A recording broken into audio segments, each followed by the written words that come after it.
सुरुपसिति प्रसाद संसद सा सानजानि सरबारि नायक लहित चन्द्र ब्रह्म बाबाखौ नै दा फबगासिनो दङ।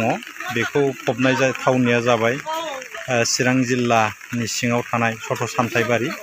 बे सथ' सामथाइबारियावनो नै बे बाबाया मैया रुंसारि जादोंमोन।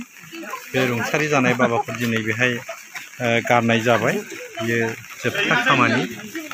बेहाय बयबो फैदों, आइमोन बाबामोन। बाबाया दुलाराय आसाम नाङैनो सत्य सनातन एबा ब्रह्म धर्मखौ फोसावनायनि अनगायैबो बे बाबाया नर्थ बेंगल, कलकाता, नेपाल, दिल्ली, उत्तराखन्ड बेफोराव थांनानै बे बाबाया सत्य सनातन एबा ब्रह्म धर्मखौ फोसावदोंमोन। आरो आसामावनो मोनसे समाव सत्य सनातन धर्म एबा ब्रह्म धर्मखौ फालिनाया गोबां गुलाय गुजाय थासारियाव फैबायमोन। नाथाय बाबाया बेखौ 1972-73 बे समनिफ्रायनो मोनसे गोख्रों बिफाव लानानै सारा आसामनि सत्य सनातन एबा ब्रह्म भक्तफोरनि गेजेराव बे सत्य सनातन धर्मनि गुदिखौ संदाननानै गासै भक्तफोरनि गेजेराव मोनसे सोलायनाय लाबोदोंमोन। बे बाबाया गुलाय गुजाय गासै थासारिखौ बोस्रांनो नाजादोंमोन। आरो बाबाया गावनि खामानियाव जोङो जाफुंसारदोंमोन होननानै बुंनांगोन।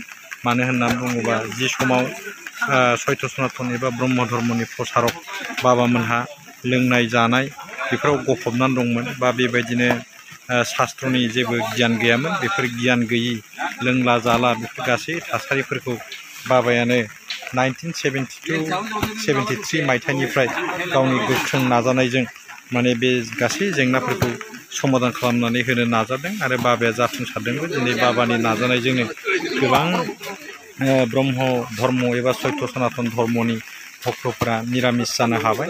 गासिबो आत्मायानो परमात्मानि स्वरूप बे बाथ्राखौ भक्तफोरा बुजिनो हाबाय।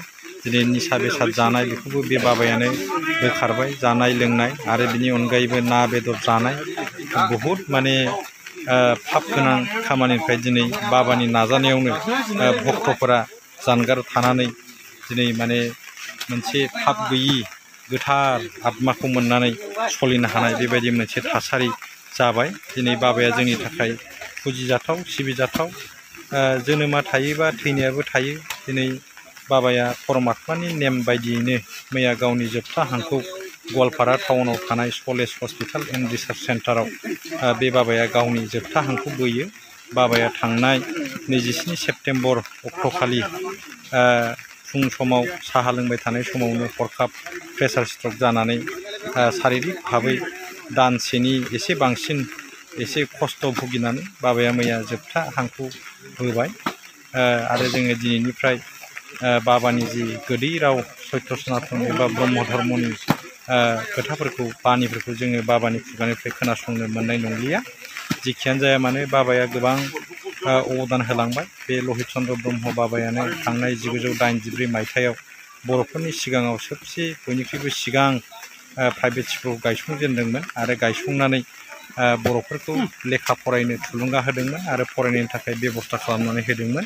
बेबायदिनो 1984 मायथाइयाव रौमारिनि दावखा नोगोराव गायसंनाय बे जि सुरुपसिति सेन्टार बर्डिं स्कुल, बिनि उनाव बेंटल गेटआवबो बाबाया थांनाय 2004 मायथाइयाव आरो गंसे सुरुपसिति हिउमेन रिसर्स रिसार्च स्कुल मुङै मोनसे फरायसालि गायसंबावदोंमोन। आरो बेबायदिनो गोबां जायगायाव थांनानै बाबाया गावनि माबासिम सोलिनो हानाय समसिम बे सत्य सनातन एबा ब्रह्म धर्मनि बाथ्राफोरखौ भक्तफोरनो थाङै थाङै फोसावदोंमोन।